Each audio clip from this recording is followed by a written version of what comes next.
All right, we're hot. We're hot there in camera. And you ready? We're hot. Okay. And we're hot here. Well, we're hot here. Well, hello, Lorraine Aguilar. How are you today? Dr. Dave, happy to be here. Yeah, isn't it a wonderful opportunity for us to just gather and share information? Absolutely. Yeah, so we're like just hanging out here at the Scrum Coaching Retreat in, wow, where are we again? Berkeley? Yes. Is yes. this the place you used to hang out at? I came of age here, Dr. Dave. Well, I would really like to know what that means, coming of age. As an undergraduate from a very sheltered background, what a wonderful place to blow my mind and open me up in so many lovely ways. It's an amazing. So let's talk about what do you want to talk about today? Because we're going to flow. We're going to flow. We're agilists. We're going to be lean thinkers, design Absolutely. thinkers. What do you want to flow on today? Well, I love how you just gave me free license to talk about whatever is up for me. Yeah. And so, even though we're both here for Agile, Yeah. there's something that's Agile related that has actually really, it's been on my mind lately. And in my heart. And so I want to give voice to it because I'm thinking I'm not the only one who might be thinking this way. I'm really bothered. Bothered. I'm bothered. I'm hot and bothered. I hear you. Here I am in Berkeley, my alma mater, where I used to be a young chemical engineering student many, many years ago. And I think about what's going on in the world today. And this is Berkeley. This is like the home of the free speech movement, right? Yeah. Like this is where free speech was born.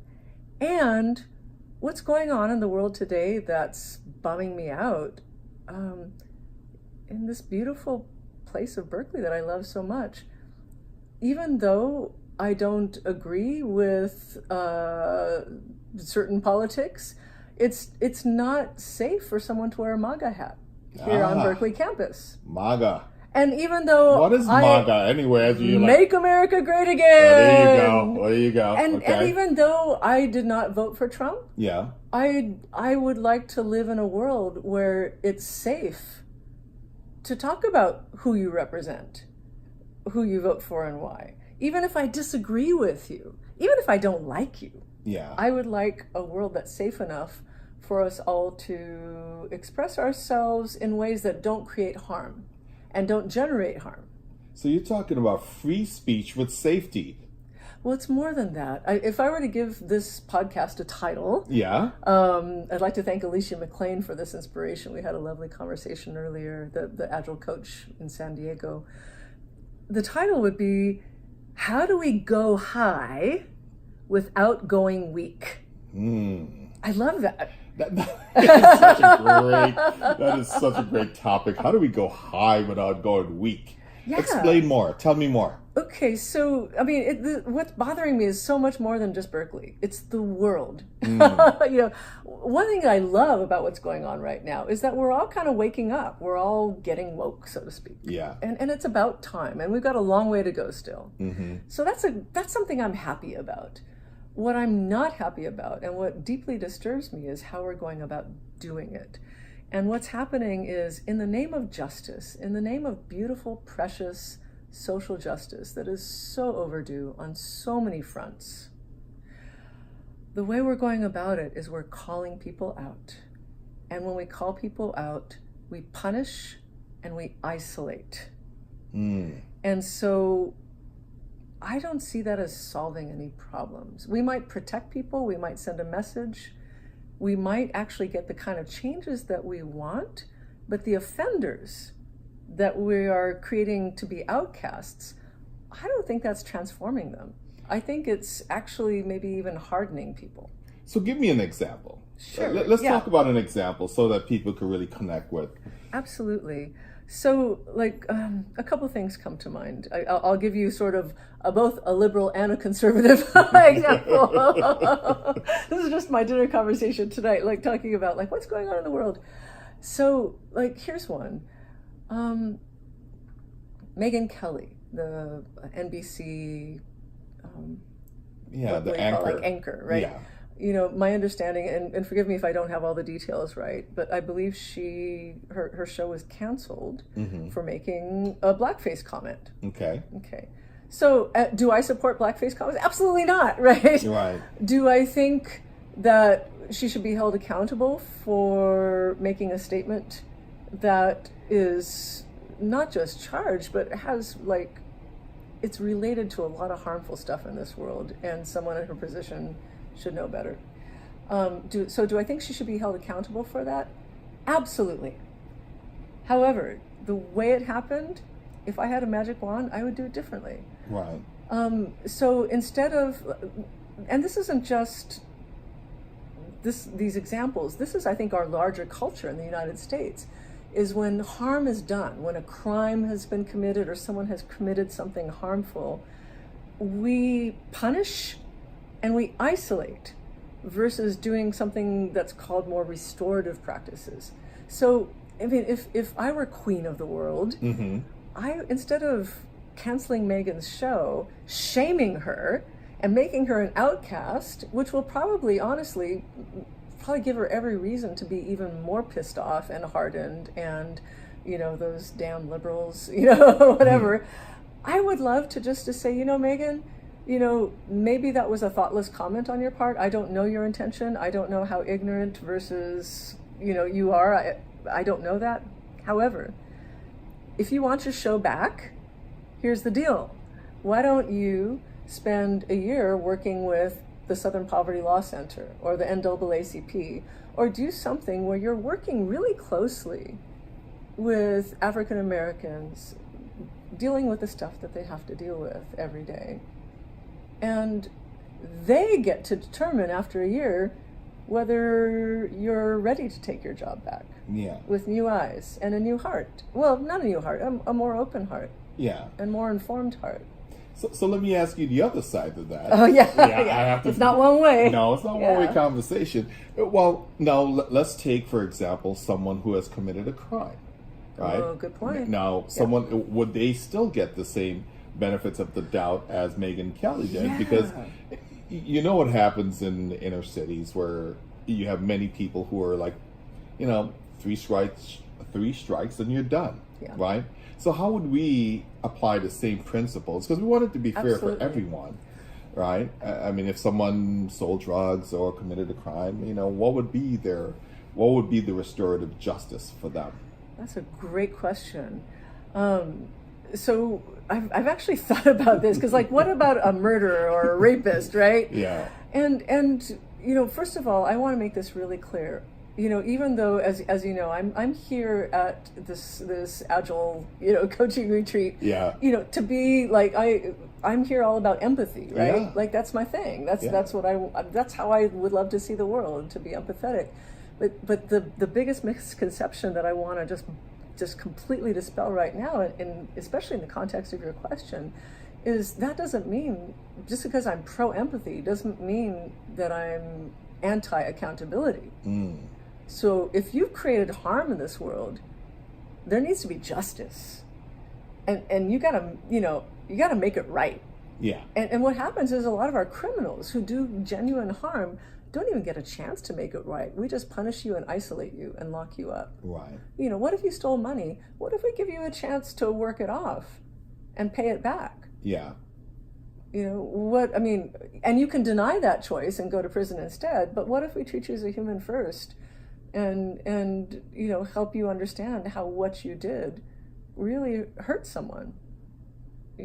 So you asked for an example in the other direction. This is something that really bugs me in terms of, and even for myself with my own progressive leanings, it bugs me about my own fellow progressives, is that we've become haters of haters. We've become intolerant of the intolerant. We are fighting fire with fire. The old sayings, what eye for an eye leaves everyone blind. That's correct. Fighting fire with fire leaves, everyone burned to hell, basically. So here's a real life example. We all know the Harvey Weinstein, you're going to show your junk in the workplace, and that is a crime. That's horrible. Creepy. I mean, that, do I want to give this guy a second chance? Absolutely not. I don't think that's redeemable. Here's what bugs me though, is that I think a lot of people that are my brethren here who feel the same way about these issues will lump together in that egregious monstrosity of an act the boss that might thoughtlessly, kind of like Megyn Kelly, like thoughtlessly say, wow, you look really pretty in that outfit today. Yeah. Is that appropriate workplace conduct today with what we know now? Absolutely not, right? But we're like lumping people who will make that kind of thoughtless comment, oh, you look pretty today, and treating them like a Harvey Weinstein. Yeah. And I've seen this on campuses. Like I said, a student who might want to wear a pro-Trump t-shirt or hat isn't safe walking across the campus square. And so it's, how do we just create a safe space for everyone to exist? And then I agree with you that there should be safety for free speech, because wearing that shirt or hat is free speech. Yeah. Right? I mean, and we should have that in this country or wherever we are, right? Especially since it's part of the very First Amendment, right? We should have that right to say what we need to, and be very tolerant of that. Yes, and here's what worries me, and thus the title of this podcast, how do we go high without going weak? Yeah. I mean, I think of Rwanda, okay, and what happened there. Now granted, the United States is not Rwanda, but there's something that happened there with power that I think we are very vulnerable to here and might even be on the road to in our own way, which is, someone once said about Rwanda, even though the entire village, might be peaceful, all it takes is 2 people with a pickup truck and machetes to completely dominate a village. Are they in the minority? Yes. Are they just a couple extremists? Yes. But that's still enough to leave the entire village with slashed Achilles tendons, not able to walk, and, people murdered and raped and horrible things. I'm not saying that's the intention of people in the United States, but the idea that a few people who are willing to play dirty can completely dominate a peace-loving majority. Yeah. And I'd like to believe that the United States is like that for all of the airtime and press time and even, quote, neutral news stations. I'm so tired of everyone talking about politics like sports teams. I'd like to hear, how does this affect the people, not how does this affect the party, whatever the party is. I'm so sick of that. Let's talk about the people and what's up for us. And I'd like to believe that we agree on most things. I'd like to believe that maybe I may not like your strategy, but I can understand and appreciate your reasons for that. And so I'd like to believe that we're probably a lot more together on things than maybe TV gives us credit for. And having said that, how does this link to Rwanda? Is that I believe that there are a few people, a very small amount of people in this country who are willing to play dirty on maybe either extreme side, although I would say one side is probably a little more pro-gun and weaponry than the other, a lot more. Yeah.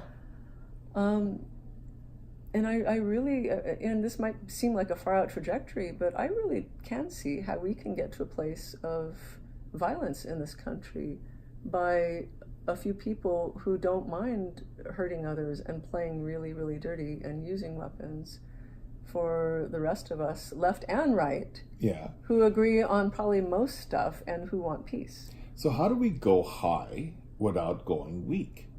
Right? Because to me, that is really the true question. How do we deal with some of the things that people say in the workplace, in life, and really not be what they call patsies per se. Right, exactly. Okay? That's a great question, and it's one that I still ponder. Mm-hmm. So there's a few things that come up. One is looking at restorative practices instead of punitive practices. Okay. And that can sound kind of cerebral, but this whole idea of we have this culture of calling people out, and I love that we're all getting woke and that we're holding people accountable. I love that, regardless of which side you're on. I mean, let's hold people accountable for anything, whether you're on the right or left. If you're denying someone a basic freedom, let's hold each other, or creating harm, let's hold each other accountable. I'm sorry, I just got passionate enough that I just forgot your question. Remind me again, please. Well, we're just talking about how do we go high without going weak. Yeah, thank right? you. I mean, I think that's important, right? Restorative justice. Yeah, and restorative practices. Yeah. So there's two things that I'd like to see. One is, can we call people in before we decide to call them out? Right. And what I mean by that is, if someone says something offensive, let's use a really, really almost trivial example that let's say at the dinner table, grandpa says, "Oh, I see you have an Oriental friend," right? Yeah. Right. And instead of like jumping all over grandpa, it's like, "It's not Oriental, it's Asian. And by the way, it's not even Asian friend, it's just friend." Yes. Right? And just like totally shaming and jumping all over, instead of publicly shaming, I say, "Hey, Grandpa, we don't use that word anymore, and here's why," and not taking it personally, and it's like this is a learning moment. But the whole idea of using, and this is not about Grandpa, I mean, this is even about the big stuff, but using shame as a tactic, calling people out with shame and trying to shut people down, it actually can succeed in getting the kind of behavior or change we want. But I don't think it's sustainable change, because it's the kind of change that would just postpone the problem, and the culprit who created the harm in the first place will probably hate you even more for shaming them. Yeah. So I don't see any transformation. I just see forced change that really doesn't change hearts or minds. And so I would love to see calling people in before they call people out. So back to the Megyn Kelly example, say, "Hey, Megan, maybe you did, maybe you didn't know what you were saying when you made that blackface comment. Would you be willing to, instead of an alternative to losing your show and being canceled, which is what happened, would you be willing to spend some time, in social justice, working with people who are on the front lines, so you can kind of see why this comment that didn't seem like a big deal to you really is a big deal to other people." Yeah, but technically she would still lose her show, because she would have to be off air for a year while she's going through this process. That's true. I'm saying arbitrarily. Yeah. But yeah, what would that mean to you? And then you can start again with our network. Come back to NBC. Yeah. A simpler example is, and this is a true story that I heard in Brazil, where there's a lot of social justice, restorative justice stuff going on, is, a kid in the favelas, because there's, the police don't even govern there because it's just too crazy in the slums. A kid steals a taxi driver's car and goes for a joyride and wrecks it. And instead of sending that kid to juvenile prison, they opted for a restorative justice approach, where with a mediator, basically said, you have two choices, kid. You can go straight to juvenile prison or whatever, or you could try to make it right with this taxi driver. And so in a session, he got to be face to face with the driver and his family, and hear the driver talk about how this pretty much wrecked his livelihood. Yeah. And the impact it's going to have on his family. And then the kid gets to basically express, or maybe not, whether he's capable of having empathy and understanding of how his actions impacted a neighbor, someone in his community, someone who has a family, and he has a family. And so it was up to the taxi driver to make the determination: do you go to prison, or can we come to something that makes it right?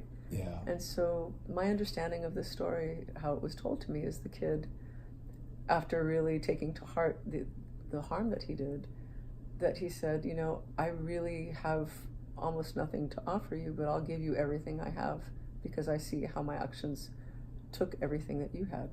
Yeah. And supposedly the taxi driver was so moved by that he somehow offered the kid like some job or something that he could kind of work it off. And in this way, they actually got closer, and he accepted responsibility for his harm. And the taxi driver would never get the exact amount for his car back. But these are two human beings now, seeing each other as human beings, trying to be generous with each other to come together. Yeah, so it would almost seem that we would have to have a way to create an equitable form of work so that it doesn't become harmful for the person who have created harm. Because people are vindictive, right? Absolutely. It's like, oh, you hurt me, so I'm going to hurt you back and make it worse. So we would have to create a system in some way. Yes. That we could make sure that both parties are held accountable in the context that one person who has to do the restoration gets to do the work that's necessary. Exactly. That's why we have trained mediators and court systems. I understand in Seoul, Korea, that the court system there also has an agreement with the Korean Center for Nonviolent Communication for juvenile court.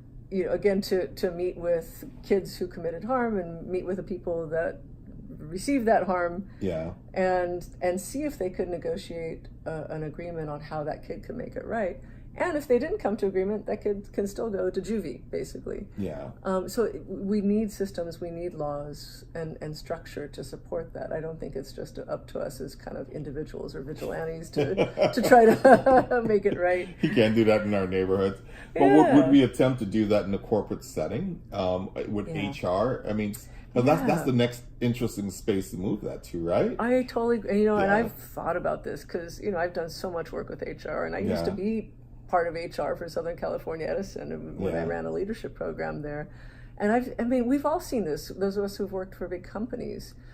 Someone's doing something harmful or something wrong, and all of a sudden they're gone. They disappear. We assume they've been terminated, and no one's allowed to talk about it. And then we're just left guessing what happened, and they legally can't talk about it. And then now there's this culture of fear. It's like, what's going to happen? Am I next? Yeah. And so that's a great question because I think I actually have a lot of empathy for people in HR because I think they're legitimately torn between serving two different purposes that do not necessarily agree with them. Are you really here to represent the employee? Are you here to protect the corporation? I think it's more of the latter, and I think we should stop calling them human resources and maybe corporate resources, or shareholders' resources, whatever else, because it's it's really not about the human beings who are working there. In my humble opinion. Well, and this is why with my own practice in nonviolent communication and bringing it to organizations like I am to this retreat. Yeah, I really do. How can I put it? Human beings long to be human. Yeah. I think it's a basic drive for us. And I think so much can get in the way. Like, you need to protect the company that pays you. And yet, I think the more we can do this work, the more we can remember the human and the humanity part. And a lovely case in point is a couple of years ago, I was I was asked to teach a coaching class for a lot of the HR managers at UC Irvine. They don't have just one, there's like all kinds of HR managers for all. The university is so massive and they have so many parts to them. So a whole class full of HR managers got a coaching class from me, and this came up in some of our exercises. It's like, well, what if an employee comes to me with a legitimate discrimination case, and I'm here to help protect the organization, but at the same time, I'm a human being, and they might have a really just legal case. It would be out of rank for me to say you should go sue my employer. Right. At the same time, how can I legitimately help that person and let them know that they could find resources if they needed to? So, I don't have a right answer or a solution to that, but what I love about that is that here's a human being knowing that, there is pressure for them to protect the university from lawsuits, but here's a human being seeing, in a coaching scenario, what happens if I see another human being who is suffering an injustice? And just for them to connect with their own hearts that I don't want to be the conveyor of an injustice. So let that be a delicious dilemma. Yeah. Because we need more people who can feel that versus, someone who's willing to push the button of the bomb or fly over Hiroshima, or push the button at Auschwitz, who said, I did it because I'm a good person, but it was my job and I was told to do it. The more we can connect people to the humanity and the hearts of their job and see the impact of their compliance, if they choose to comply, the more I'm hoping people will make more humane choices, even if it means they're going to compromise their job. So let's talk about really quickly about your Empathy Dojo that you're doing, so we can sure. Bring this back into empathy and at this conference. Absolutely. What do you want your attendees, me included? Thank you for rearranging your flight just to go to this a second time. I'm crazy honored. Thank you. What do you want? What do you want us to get out of this? Yeah. What's in this? Well, as you know, like the larger umbrella of my work is nonviolent communication, and for those who aren't familiar with that, it's basically just a really crazy simple framework for how to practice empathy, and not just in the workplace, but for all of our lives, and for all of our work in the Agile community on the value of psychological safety, of empathy, of collaboration, all that. We know how important it is, but how do you do that? Yeah. There's some people who believe some people are incapable of empathy, and I say that's not true. If you're willing, there's some really easy ways to learn. So given that more broader introduction, the dojo, the Empathy Dojo, is really specific, and I love it for its specificity, which is basically how to instead of having one of these what we call a career limiting reaction, how to access empathy instead. Yeah. So for any of us who have sent that angry email and regretted it, for any of us who've gotten defensive and later it's like, dang, I really took that personally and I probably shouldn't have. Yep. Or for anyone who's had a career limiting meltdown, this is a practice that I use myself when I'm really stuck. And what I love about it, it's a kinesthetic process based on 4 body postures, so that if someone if there's something that really triggers us, whether something someone says or does or a situation, there's 4 easy steps that are really easy to remember, and each step comes with a physical posture and a little exercise, like a little personal dialogue that basically deconstructs a reaction into self-empathy and empathy for the other person. And this is what I would do in my car on the way to the big meeting, or before I write that crazy email. On the 405. Totally. And it's funny for people who've been practicing. I mean, what I love about this too, there's so many people who've been practicing nonviolent communication in the business field. I was at Apple just 2 days ago for doing a 2-day training, and my client was surprised that he had never heard of nonviolent communication before. And then when he went to go introduce the training, he's like, you know what? Just this week, someone else came to me about nonviolent communication. So it's people are starting to catch on to it. Yeah. And I love that it's really gaining traction in organizations for all the great stuff it can do. So back to the dojo. Some people ask, why can't I just go straight to empathy? Why, I'm studying all this stuff so that I can be empathetic. Why are you taking me through these 4 steps where I kind of have to pass through hell before I get to heaven? Yeah. Because this is the joy of this. The first 2 steps is we walk through the valley of the shadow of death first. We go through all the ugly stuff first. Oh wow. Before we can get to the lighter stuff and the compassion part. So why do you go through the dark stuff? Why don't you just go straight to empathy? And the reason is, in my own experience, when I've been stuck, it's because I haven't let myself just be uneditably ugly for a while. like in nonviolent communication, we call it like the jackal, letting that wild part of ourselves just howl and run and curse, and whether it's spiraling down in a fit of self-pity or whether it's just wanting to scream and kill someone, to do that in a safe place, just to let that out. Because what I found is that if I don't acknowledge that wild side of me, and if I try to go straight to Gandhi, or straight to Buddha, that just doesn't work sometimes for the really deep stuff. Yeah. So I kind of need to stay on the dark side for a while and see what's really under that. And it with time, it'll reveal itself. So I like this Empathy Dojo for the really tough stuff. Yeah. Not for the, that driver cut me off on a freeway. I can have empathy and calm myself down for that. But for the big stuff, the stuff that I might hold resentment for years, I love this practice. That's wonderful. So if you want people to reach out to you so they could, sure. Ask you questions, maybe sit down and get into like a ball of pity and get some love from you. How do they reach out to you? Well, first of all, I don't know if I want to be a sponge for people's pain. But if people want to learn how to work with their own pity, you can find me on Twitter at working_harmony.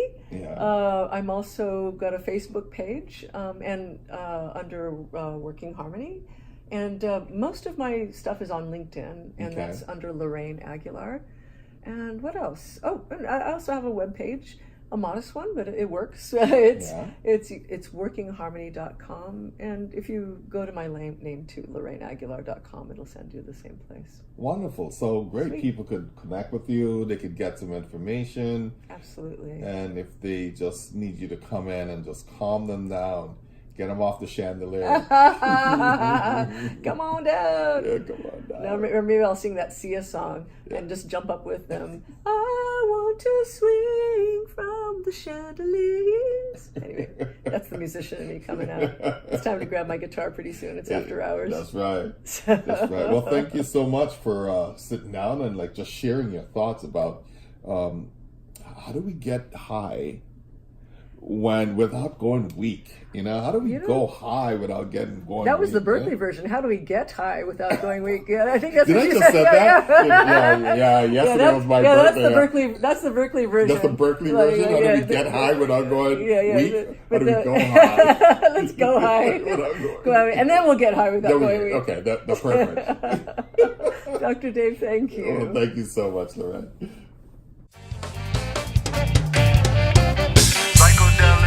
I can't please myself. Changes in my visions running wild in my head. Feeding on my madness.